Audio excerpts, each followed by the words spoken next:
We are, of course, a close partner with Cisco, which is why we're excited to bring you a session today along with the Cisco team.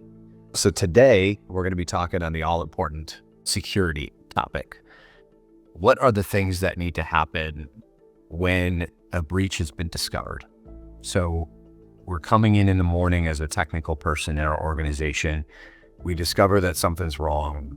Where I'd like to start, though, is what is the first thing that technical lead person should do when something like this is discovered when they're coming in first thing in the morning?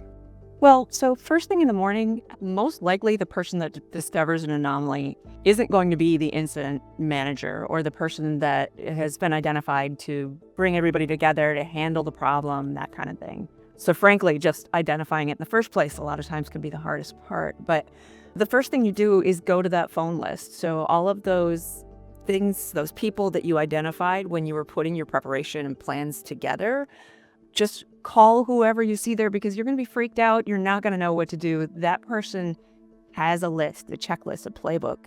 And ideally, you already put a run book together for these first line responders to start taking some action. If nothing else, once you've made that call, of course, this threat could be a number of different things. You could be referencing any of those tool sets, any of those logs, any of those different types of anomalies. I mean, it could be someone trying to break in the front door following you in, right? But the first thing that you're really going to want to do after the fact, because you want to be busy, you need to keep going, right?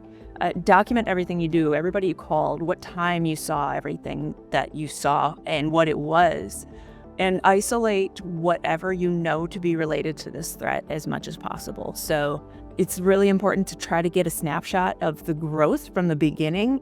And ideally, if you're able, collect as much data as possible, whether that's indicators of the compromise that drew you to make this decision or to make this call.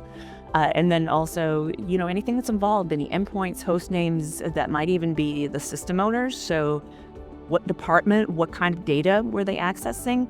And of course, these threats could be a lot of different things. So collect as much as you can that might be evidence, whether you know it to be or not. Or maybe it just seems like it could be related.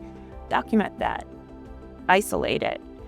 Take a snapshot as much as you can, either a literal snapshot or just as much as you can document maybe in your ticketing system or some kind of sharing point of contact.